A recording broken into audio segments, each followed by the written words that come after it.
தமிழ்நாட்டில் வெப்பநிலை இயல்பை விட அதிகமாக பதிவாகும் என வானிலை ஆய்வு மையம் அறிவித்திருக்கிறது. உள் தமிழ்நாட்டில் அதிகபட்ச வெப்பநிலை ஓரிரு இடங்களில் 2 முதல் 3 டிகிரி செல்சியஸ் இயல்பை விட அதிகமாக பதிவாகும் என கூறப்பட்டுள்ளது. ஏனைய தமிழ்நாடு, புதுச்சேரி, காரைக்கால் பகுதிகளில் வெப்பநிலை இயல்பை ஒட்டியிருக்கக்கூடும் எனவும் கணிக்கப்பட்டுள்ளது. தமிழ்நாட்டில் வரும் 7 நாட்களுக்கு மழை பொழியக்கூடும் என வானிலை மையம் கணித்துள்ளது. மேற்கு தொடர்ச்சி மலை மாவட்டங்கள், அதை ஒட்டிய மாவட்டங்கள், டெல்டா மாவட்டங்களில் வரும் 16ஆம் தேதி வரை மழை பொழியும் என தெரிவிக்கப்பட்டுள்ளது. சென்னையை பொறுத்தவரை வானம் மேகமூட்டத்துடன் காணப்படும் என்றும் நகரின் ஒரு சில இடங்களில் மட்டும் லேசான மழை பொழியும் எனவும் கணிக்கப்பட்டுள்ளது.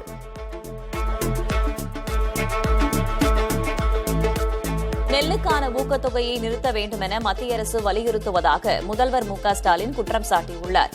தஞ்சாவூரில் தேர்தல் பரப்புரை கூட்டத்தில் பேசிய அவர், தமிழக அரசு வழங்கும் ஊக்கத்தொகையால் உற்பத்தி அதிகரிப்பதாகவும் அதை குறைக்க ஊக்கத்தொகை அளிப்பதை பரிசீலிக்க நிதியமைச்சகம் கடிதம் அனுப்பியதாகவும் கூறினார்.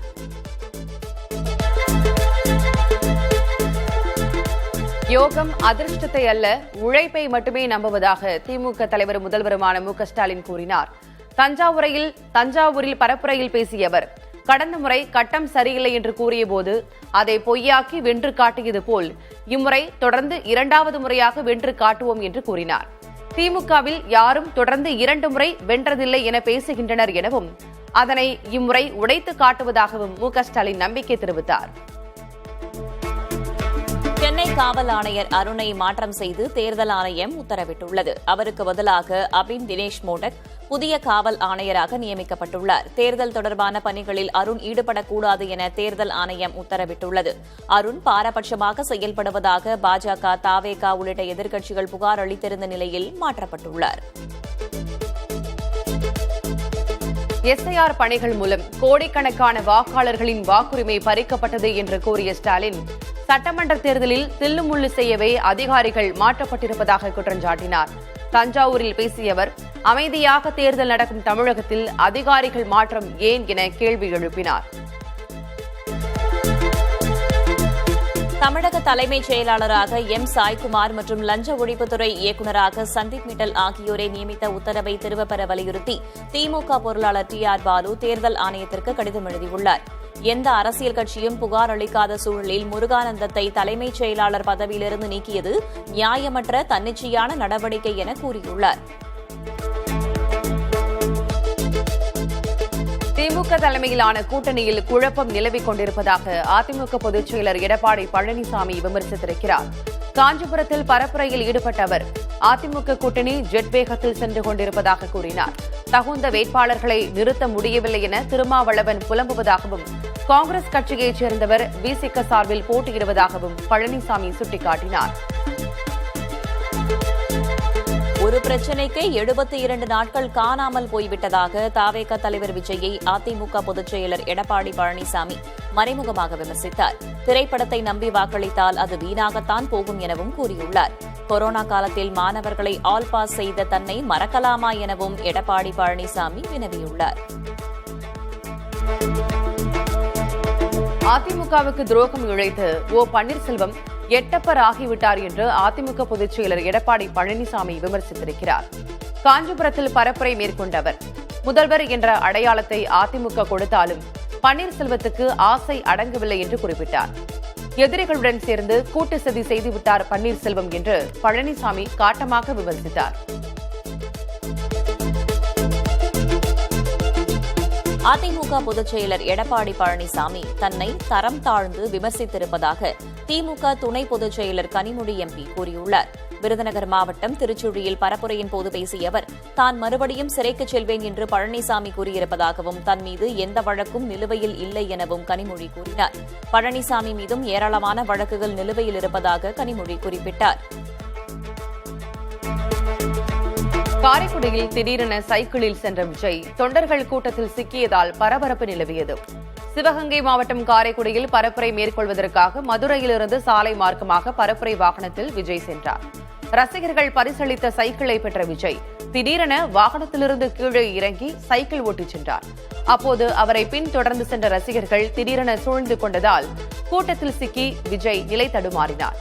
பாதுகாவலர்கள் அவரை பாதுகாப்பாக வாகனத்திற்கு அழைத்துச் சென்றனர். காரைக்குடியில் அனுமதிக்கப்பட்ட நேரத்தை கடந்து தாமதமாக சென்றதால் பரப்புரை செய்யாமலேயே விஜய் புறப்பட்டுச் சென்றார். இதனால் அவரை காண பல மணி நேரமாக வெயிலில் காத்திருந்த தொண்டர்கள் ஏமாற்றமடைந்தனர். நாம் தமிழர் கட்சியின் தலைமை ஒருங்கிணைப்பாளர் சீமானின் காரைக்குடி தொகுதியில் பரப்புரை செய்ய விஜய் திட்டமிட்டிருந்தார். நண்பகல் 12 மணி முதல் 2:30 மணி வரை அங்கு பரப்புரை செய்ய விஜய்க்கு அனுமதி வழங்கப்பட்டது.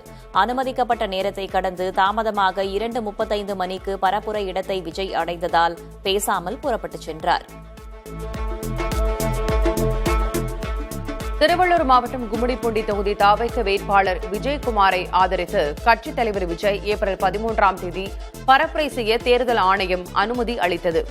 கவரப்பேட்டை அருகே மாலை 3 முதல் 7 மணி வரை நடைபெறும் இப்பரப்புரையில் சுமார் 4500 நபர்கள் கலந்து கொள்வார்கள் என்று எதிர்பார்க்கப்படுகிறது.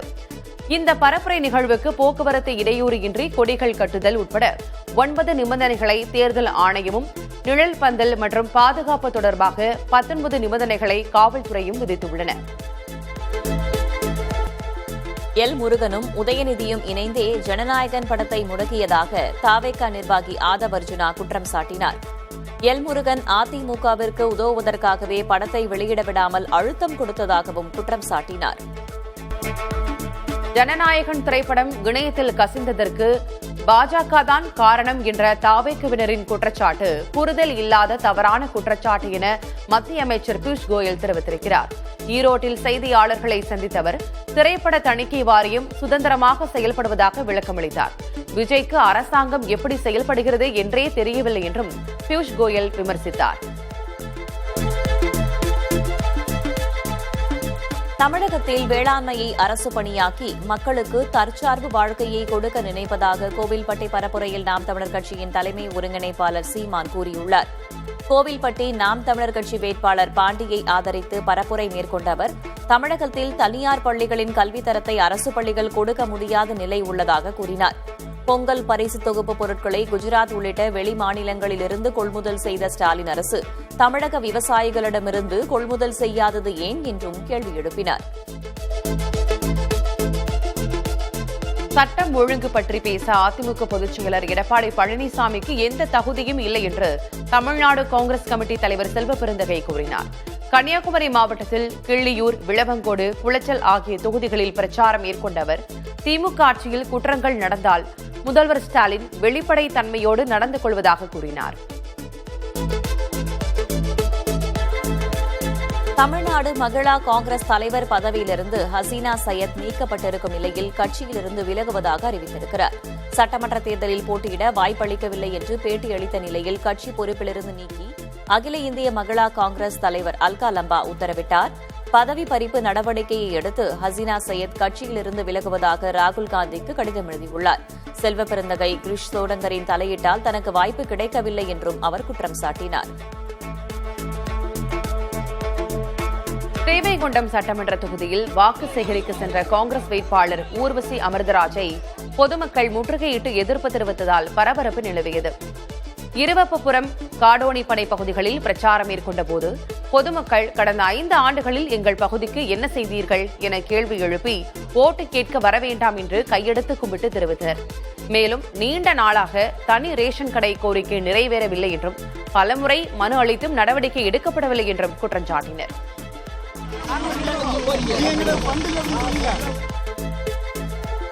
விவசாயிகள் மற்றும் தொழில்துறை அமைப்புகளுடன் பாஜக வேட்பாளர்கள் கலந்துரையாடி ஆதரவு கோரினர். கோவை மாவட்டம் அன்னூர் அருகே பெரியபுத்தூர் கிராமத்தில் அவிநாசி அத்திக்கடவு திட்ட விவசாயிகள் குழு ஆலோசனைக் கூட்டம் நடைபெற்றது. கூட்டத்தில் பாஜக வேட்பாளரும் மத்திய அமைச்சருமான எல் முருகன் கலந்து கொண்டு விவசாயிகளுடன் கலந்துரையாடினார்.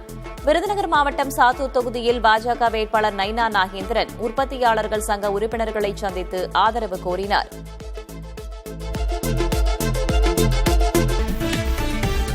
பீகார் முதல்வர் நிதிஷ்குமார் மாநிலங்களவை உறுப்பினராக பதவியேற்றுக் கொண்டார். டெல்லியில் நடைபெற்ற எளிமையான நிகழ்ச்சியில் மாநிலங்களவைத் தலைவர் சி.பி. ராதாகிருஷ்ணன் அவருக்கு பதவி பிரமாணம் செய்து வைத்தார். இந்த நிகழ்வின் போது மத்திய அமைச்சர்கள் ஜே.பி. நட்டா, நிர்மலா சீதாராமன் உள்ளிட்ட முக்கிய தலைவர்களும் உடனிருந்தனர்.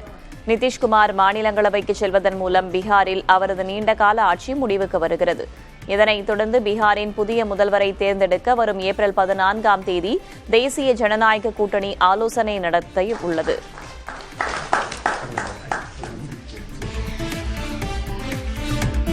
பீகார் முதல்வர் நிதிஷ்குமாரின் அரசியல் அனுபவம் நாடாளுமன்றத்தின் கண்ணியத்தை மேலும் உயர்த்தும் என்றும் தான் முழுமையாக நம்புவதாக பிரதமர் நரேந்திர மோடி தெரிவித்தார். இதுகுறித்த தன்னுடைய எக்ஸ் பதிவில் கருத்து தெரிவித்துள்ள அவர், நிதிஷ்குமாரின் நாட்டின் மிகவும் அனுபவம் வாய்ந்த தலைவர்களில் ஒருவர் என்றும் கூறியுள்ளார். பீகாரின் வளர்ச்சிக்கு ஈடு இணையற்ற பங்களிப்பை வழங்கியுள்ள நிதிஷ் மீண்டும் நாடாளுமன்றத்திற்கு வருவது பெரும் மகிழ்ச்சி தருவதாகவும் பிரதமர் குறிப்பிட்டிருக்கிறார். மகளிர் இடஒதுக்கீட்டு சட்டத்தை அமல்படுத்துவதில் மத்திய அரசு எடுத்திருக்கும் திடீர் நிலைப்பாட்டை யூ டர்ன் என்று விமர்சனம் செய்துள்ள காங்கிரஸ், இதற்காக பிரதமர் மோடி இந்திய பெண்களிடம் மன்னிப்பு கேட்க வேண்டும் என்றும் கூறியுள்ளது. மக்கள் தொகை கணக்கெடுப்பிற்காக காத்திருக்காமல் இச்சட்டத்தை 2024ஆம் ஆண்டு தேர்தலிலேயே அமல்படுத்த காங்கிரஸ் கோரியிருந்தது. ஆனால் தற்போது 2029ஆம் ஆண்டு தேர்தலில் இதனை அமல்படுத்த அரசு முயற்சிப்பது அதன் நிர்வாக தோல்விகளை மறைக்கும் நாடகம் என்று ஜெய்ராம் ரமேஷ் குற்றம் சாட்டியுள்ளார். இது தொடர்பான சட்டத்திருத்த விவாதம் ஏப்ரல் 16ஆம் தேதி நாடாளுமன்றத்தில் தொடங்குகிறது.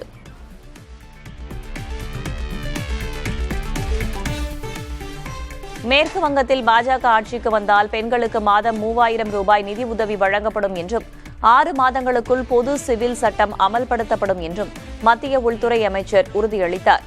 மேற்கு வங்க தேர்தலுக்கான பாஜகவின் தேர்தல் அறிக்கையை கொல்கத்தாவில் வெளியிட்டுள்ள அமித்ஷா, 45 நாட்களுக்குள் 7வது ஊதிய குழு பரிந்துரைகள் அமல்படுத்தப்படும் என்றும் ஊடுருவல்காரர்களை கண்டறிந்து வெளியேற்ற ஜீரோ டாலரன்ஸ் கொள்கை பின்பற்றப்படும் என்றும் அறிவித்தார். மமதா பானர்ஜியின் 15 ஆண்டு கால ஆட்சியை இருண்ட காலம் என்று விமர்சித்துள்ள அமித்ஷா, மாநிலத்தின் இழந்த பெருமைகளை மீட்டெடுத்து மக்கள் அச்சமின்றி வாழும் சூழலை பாஜக உருவாக்கும் என்றும் உறுதியளித்தார். பாம்பை கூட நம்பலாம், ஆனால் பாஜகவை நம்பக்கூடாது என்று மேற்கு வங்க முதல்வர் மமதா பானர்ஜி கடுமையாக விமர்சனம் செய்துள்ளார். அசாம் மாநில தேர்தலில் வாக்குகள் பெற உத்தரப்பிரதேசத்திலிருந்து 50,000 பேரை பாஜக அழைத்து வந்ததாக அவர் குற்றம் சாட்டியுள்ளார். மத்தியில் உள்ள எந்தவொரு விசாரணை அமைப்புகளும் நடுநிலையாக இல்லை என்றும் பாஜக அனைத்தையும் விலைக்கு வாங்கிவிட்டதாகவும் அவர் கூறினார். மேற்கு வங்கத்தில் 90 லட்சம் பெயர்கள் வாக்காளர் பட்டியலிலிருந்து நீக்கப்பட்டிருப்பதை சுட்டிக்காட்டியவர், பாஜக ஆட்சிக்கு வந்தால் மக்களின் உணவு உரிமைகளில் கட்டுப்பாடுகளை விதிக்கும் என்றும் எச்சரித்தார். உத்தரப்பிரதேச வாக்காளர் பட்டியல் திருத்தப் பணிகள் நிறைவடைந்திருக்கும் நிலையில் மொத்த வாக்காளர்களின் எண்ணிக்கை 13.39 கோடியாக உயர்ந்துள்ளது. புதிதாக 84,28,000 பேர் சேர்க்கப்பட்டுள்ளனர். இதில் இளம் வாக்காளர்களின் எண்ணிக்கை 17,63,000 அதிகரித்துள்ளது. அதிகபட்சமாக பிரயாக்ராஜ் மாவட்டத்தில் 3,29,000 வாக்காளர்கள் இணைந்துள்ளனர். பாலின விகிதமும் 1000 ஆண்களுக்கு 834 பெண்கள் என்று உயர்ந்திருப்பது குறிப்பிடத்தக்கது. ஆட்டோ எரிவாயு தட்டுப்பாட்டு பிரச்சினையை தீர்க்க மத்திய அரசு போர்க்கால அடிப்படையில் நடவடிக்கை எடுக்க வேண்டும் என்று கர்நாடக அரசு வலியுறுத்தியுள்ளது. இது தொடர்பாக எரிவாயு நிறுவன அதிகாரிகளுடன் ஆலோசித்த பின்னர் செய்தியாளர்களிடம் பேசிய அமைச்சர் முனியப்பா, முதல்வர் சித்தராமையா, தலைமைச் செயலர் ஆகியோர் மத்திய அரசுக்கு கடிதம் எழுதியும் நிலைமை சீரடையவில்லை என்று குற்றம் சாட்டியுள்ளனர். பயணிகள் மற்றும் ஓட்டுநர்களின் நலன் கருதி எரிவாயு விநியோகத்தை சீராக்க மாநில அரசு முயற்சிப்பதாக அமைச்சர் முனியப்பா உறுதியளித்தார். தமிழின் சித்திரை மற்றும் மலையாள மேடம் மாதங்களின் மாதாந்திர பூஜைகளுக்காக சபரிமலை ஐயப்பன் கோயில் நடை திறக்கப்பட்டது. இதையொட்டி ஐயப்பனுக்கு தீபாராதனை நடைபெற்றதுடன் கற்பூர ஆழியில் தீபம் ஏற்றப்பட்டது. தொடர்ந்து இருமுடியுடன் வந்த பக்தர்கள் சாமி தரிசனம் செய்தனர். வரும் 15ஆம் தேதி சித்திரை விஷு சிறப்பு பூஜைகள் நடைபெறவுள்ள நிலையில் 18ஆம் தேதி வரை கோயில் நடை திறந்திருக்கும். தரிசனத்துக்காக பக்தர்கள் ஆன்லைனில் முன்பதிவு செய்ய வேண்டும் என திருவிதாங்கூர் தேவஸ்வம் போர்டு அறிவுறுத்தியுள்ளது. ராமேஸ்வரம் மீனவர்கள் 15 பேரை விடுதலை செய்து இலங்கை நீதிமன்றம் உத்தரவிட்டுள்ளது. ராமேஸ்வரம் மீன்பிடி துறைமுகத்திலிருந்து கடந்த பிப்ரவரி 19ஆம் தேதி எல்லை தாண்டி மீன்பிடித்ததாக 12 மீனவர்கள் இலங்கை கடற்படையினரால் கைது செய்யப்பட்டு யாழ்ப்பாணம் சிறையில் அடைக்கப்பட்டனர். மீனவர்கள் மீதான வழக்கில் விசாரணை மேற்கொண்ட போது ஊர்காவல்துறை நீதிமன்ற நீதிபதி 8 மீனவர்களை நிபந்தனைகளுடன் விடுதலை செய்து உத்தரவிட்டார். அதேபோல கடந்த மார்ச் 26ஆம் தேதி எல்லை தாண்டி மீன்பிடித்த வழக்கில் கைது செய்யப்பட்ட 7 மீனவர்கள் நிபந்தனையின்றி விடுவிக்கப்பட்டனர். விரைவில் தாயகம் திரும்புவர். தமிழகத்தில் ஸ்மார்ட் சிட்டி திட்டத்தின் கீழ் அமைக்கப்பட்ட ஒருங்கிணைந்த கட்டளை மற்றும் கட்டுப்பாட்டு மையங்களின் தற்போதைய நிலை குறித்து மத்திய அரசு அறிக்கை கேட்டுள்ளது. சென்னை, கோவை, மதுரை உள்ளிட்ட 11 நகரங்களில் அடிப்படை வசதிகளை கண்காணிக்க இந்த மையங்கள் 2021 தொடங்கப்பட்டன. பேரிடர் காலங்களை தவிர மற்ற நேரங்களில் இவை முறையாக செயல்படுவதில்லை என்ற புகார்கள் எழுந்துள்ள நிலையில் இந்த மையங்கள் மூலம் மேற்கொள்ளப்பட்ட பணிகள் மற்றும் அவற்றின் செயல்பாடுகள் குறித்து விரிவான விவரங்களை அனுப்ப மத்திய வீட்டு வசதி மற்றும் நகர்ப்புற விவகாரங்கள் துறை உத்தரவிட்டுள்ளது. சென்னை காவல் ஆணையர் அருணை மாற்றம் செய்து தேர்தல் ஆணையம் உத்தரவிட்டுள்ளது. அவருக்கு பதிலாக அபின் தினேஷ் மோடக் புதிய காவல் ஆணையராக நியமிக்கப்பட்டுள்ளார். தேர்தல் தொடர்பான பணிகளில் அருண் ஈடுபடக்கூடாது என தேர்தல் ஆணையம் உத்தரவிட்டுள்ளது. அருண் பாரபட்சமாக செயல்படுவதாக தாவேகா உள்ளிட்ட எதிர்க்கட்சிகள் புகார் அளித்திருந்த நிலையில் மாற்றப்பட்டுள்ளார். ஏற்கனவே சட்டம் ஒழுங்கு பொறுப்பு டிஜிபி, தலைமைச் செயலர் உள்ளிட்டோர் மாற்றப்பட்டது குறிப்பிடத்தக்கது. காவல் ஆணையராக நியமிக்கப்பட்டுள்ள அபின் தினேஷ் இன்று பொறுப்பேற்க உள்ளதாக தெரிவிக்கப்பட்டுள்ளது.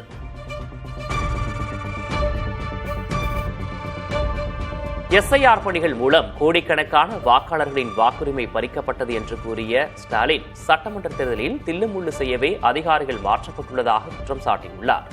தஞ்சாவூரில் பேசிய அவர், அமைதியாக தேர்தல் நடக்கும் தமிழகத்தில் அதிகாரிகள் மாற்றம் ஏன் என கேள்வி எழுப்பினார். ஏற்கனவே வாக்காளர் பட்டியல் சிறப்பு தீவிர திருத்தம் எஸ்ஐஆர் சொல்லி கொண்டு வந்து இந்தியா முழுக்க கோடிக்கணக்கான மக்களுடைய வாக்குரிமையை பறிச்சிருக்கிறாங்க. அதை முடிச்சிட்டு அடுத்து என்ன பண்றாங்க? தமிழ்நாட்டில் தங்களுக்கு சாதகமான அதிகாரிகள் நியமிச்சு தேர்தலில் தில்லுமுள்ளு பண்ணலான்னு பார்க்கறாங்க. எத்தனையோ தேர்தல்களை தமிழ்நாடு பார்த்திருக்கு.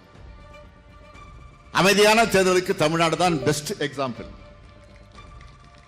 அப்படிப்பட்ட நம்ம மாநிலத்தில் முதல் முறையா தேர்தலை காரணம் காட்டி தலைமைச் செயலாளர் உள்ளிட்ட பல்வேறு அதிகாரிகளை இப்ப மாத்தி இருக்கிறாங்க. இவ்வளவு பயம் ஏன் அவங்களுக்கு? தமிழகத்தில் வேளாண்மையை அரசு பணியாக்கி மக்களுக்கு தற்சார்பு வாழ்க்கையை கொடுக்க நினைப்பதாக கோவில்பட்டி பரப்புரையில் நாம் தமிழர் கட்சியின் தலைமை ஒருங்கிணைப்பாளர் சீமான் கூறியுள்ளார். கோவில்பட்டி நாம் தமிழர் கட்சியின் வேட்பாளர் பூபாண்டியை ஆதரித்து பரப்புரை மேற்கொண்ட அவர், தமிழகத்தில் தனியார் பள்ளிகளின் கல்வித்தரத்தை அரசு பள்ளிகள் கொடுக்க முடியாத நிலை இருப்பதாக கூறினார். பொங்கல் பரிசு தொகுப்பு பொருட்களை குஜராத் உள்ளிட்ட வெளி மாநிலங்களிலிருந்து கொள்முதல் செய்த ஸ்டாலின் அரசு தமிழக விவசாயிகளிடம் கொள்முதல் செய்யாதது ஏன் என்று கேள்வி எழுப்பினார்.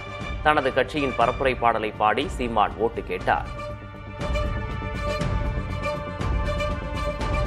ஏன் மக்கள் எல்லாம் ஒன்னா சேர்ந்து ராசாக்கா விவசாயி சின்னத்திலே ஓட்டு போடணும் ஐயாக்கா.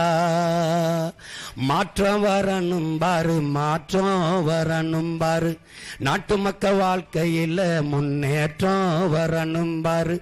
அந்த எண்ணம் கொண்ட சின்னத்தில ராசாக்கா நாம எல்லாருமே ஓட்டு போடணும் ஐயாக்கா. ஏற்றம் வரணும் பாரு, ஏற்றம் வரணும் பாரு, ஏழச்சன வாழ்க்கையில ஏழமக்க வாழ்க்கையில ஏற்றம் வரணும் பாரு.